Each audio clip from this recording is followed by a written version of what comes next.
भारतीय एयरटेल। जी हाँ फ्रेंड, भारतीय एयरटेल की आज बात करेंगे, डीपली एनालाइज करेंगे इसका। आज की रेट में आज देख रहे होंगे आप लगभग 2.5% के आसपास, 2.52% के आसपास डाउन है। 20 रुपए के आसपास डाउन ट्रेंड काम कर रहा है। फ्रेंड, जानने की कोशिश करते हैं कि क्या इसका रिवर्सल का रीजन था, क्यों इसने रिवर्सल नीचे दिया है। और आपको मैं लिटरली बताऊं, आज जो है हमने एक इंट्राडे ट्रेड भी कैप्चर किया है, उसका भी बताता हूं आपको मैं कैसे हमने ट्रेड करने की कोशिश की है। पहले आप देखेंगे डेली चार्ट पे इस टाइम पे पैटर्न ओपन है। यहां पे आप देखिए कुछ आपको यहाँ पे जो हमने पहले भी हमने जोन ड्रॉ किया हुआ था, ये एक सपोर्ट रेजिस्टेंस ड्रॉ किया हुआ था, यहाँ पे एक सपोर्ट ड्रॉ की हुई थी, राइट। इसके बीच में ये ट्रैवल करता हुआ नजर आ रहा था आपको। फाइनली उसने ब्रेक किया, ब्रेक करके रीटेस्ट किया। अब ये देखते हैं किस तरह से रिएक्ट कर सकता है।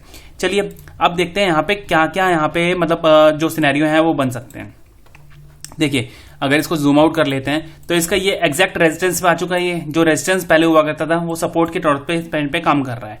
यानी कि हो सकता है कि और नीचे की तरफ कहां तक आ सकता है, 75 तक और ज्यादा डिप दिखा सकता है। उसके बाद क्या होगा, उसके बाद आप ये देखिए, सपोज करो कल की डेट में ये 75 को टेस्ट कर लेता है, 75 को कल की डेट में टेस्ट कर लेता है, मंडे के दिन इस जोन पे काम कर सकता है। बट ट्यूसडे और वेडनेसडे के आसपास में इसको यहां से एक शार्प ब्रेकआउट ऊपर की तरफ देना पड़ेगा। अगर सपोज करना कि कल की डेट में नीचे की तरफ आता है, परसों, अगले दिन मतलब 4-5 दिन कंटिन्यू इसी जोन में ये काम करना शुरू कर देता है, तो आप यकीन मानिए फ्रेंड, उसके बाद एक नीचे की तरफ हमें ब्रेकआउट मिलेगा। जो ये वाला जो लेवल है ना इसका 54 का 754, इसको भी टेस्ट करने के लिए एक बार नीचे की जरूर आएगा। ये आप मैं पक्की बात बता रहा हूं आपको। यहां पे होना क्या चाहिए, नीचे की तरफ मूव करे, टेस्ट करे और फिर यहां से एक शार्प बाउंस ऊपर की तरफ देखने को मिल जाए।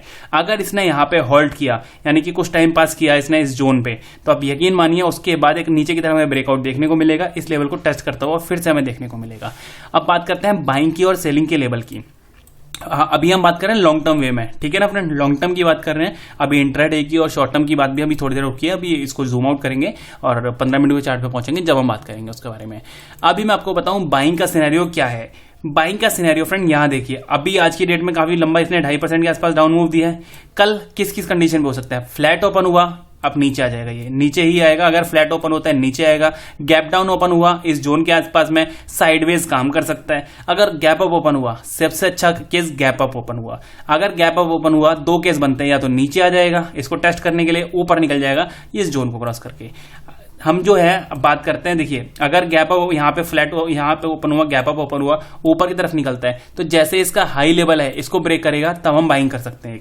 कितना अच्छा पैटर्न बन जाएगा। ये ऊपर की तरफ गया, रिट्रेस किया, रिट्रेस करके यहाँ पे लास्ट स्विंग को ब्रेक किया, हमने बाय किया, ठीक है। नीचे की तरफ आता है, सेम इसी जोन पे आता है, इस जोन पे आके सपोर्ट सा बनाता हुआ नजर आता है। कोई पैटर्न हमें बनता है, डब्ल्यू पैटर्न बनता है, वी शेप में रिकवरी होती है, तो यहां से जैसे रिकवरी होती दिखेगी तब हम यहाँ पे बाय कर सकते हैं।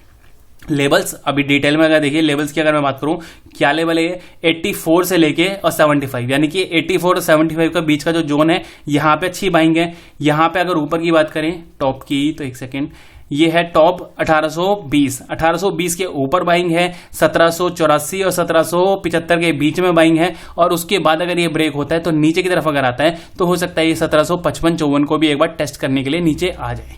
इस तरह से हम लॉन्ग टर्म में बात करने वाले हैं। अब चलते हैं एक बार 15 मिनट के चार्ट पे और मैं आपको बताऊं कि हमने कैसे ट्रेड की थी। आप मॉर्निंग में देखिए, मॉर्निंग में ये ट्रेड लाइन मैंने ड्रॉ की थी अपने पास चार्ट पे। यहां देखिए आप, ऊपर की तरफ गया, रेजिस्टेंस लिया, नीचे आ गया। मैं इस रेजिस्टेंस की बात कर रहा था, जो आपको मैंने बात की ना कि एक शार्प मूवमेंट देना चाहिए। देखिए यहां ऊपर जा रहा था, यहां पे इसने टाइम पास नहीं किया। अगर ये इस जगह पे टाइम पास करता ना तो फ्रेंड ऊपर की तरफ ब्रेकआउट हो जाता, बट इसने फटाफट से एक रिजेक्शन दिया, नीचे की तरफ आ गया। सेम यहां ऊपर गया, यहां पे थोड़ी देर होल्ड किया, एक रिजेक्शन दिया, नीचे की तरफ आ गया। यहां देखिए मॉर्निंग कैंडल यहां ओपन ऊपर पहुंची, रिजेक्शन दिया, नीचे आ गया। तो इस तरह से मैं बोल रहा हूं, जब तक कि एक ट्रेड लाइन के पास में टाइम पास नहीं होगा, जब तक कि ये नीचे की तरफ आएगा, यहां पे कुछ टाइम पास करेगा, तब तक हम नहीं मान सकते कि ये अच्छा ब्रेकआउट देखने को मिल सकता है। तो यहां पे एक नीचे की तरफ आए, टाइम पास करे और ऊपर की तरफ निकल जाए तो बेटर है। यहां पे अगर काफी टाइम पे रुका तो नीचे की तरफ ही ब्रेकडाउन देने की पूरी संभावना है। चलिए यहां पे जैसे मैंने आपको बताया, स्ट्रेट लाइन पे हमने ट्रेड कर ली ऑलरेडी।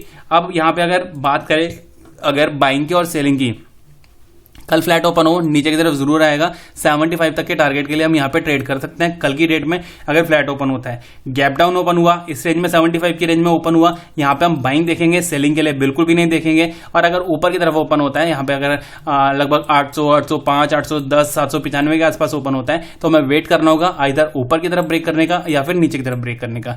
जिस भी तरफ भी ब्रेक होगा हम यहाँ पे ट्रेड कर सकते हैं इजीली, बहुत अच्छा हमें पैसा यहाँ पे मिलने वाला है। और बात करें लॉन्ग टर्म की, लॉन्ग टर्म में भारतीय एयरटेल का फ्यूचर काफी ब्राइट है क्योंकि 5G वगैरह भी आ रहा है। तो हो सकता है कि आने वाले टाइम में मतलब आपको साल 1.5 साल के अंदर अंदर ये 3 डिजिट 4 डिजिट में भी आपको स्टॉक देखने को मिल जाए। थैंक यू फ्रेंड, उम्मीद करता हूं भारतीय एयरटेल एनालाइज आपको पसंद आया होगा। पसंद आया तो लाइक कीजिएगा, फ्रेंडों के साथ शेयर कीजिएगा और चैनल को सब्सक्राइब कीजिएगा। Thank you.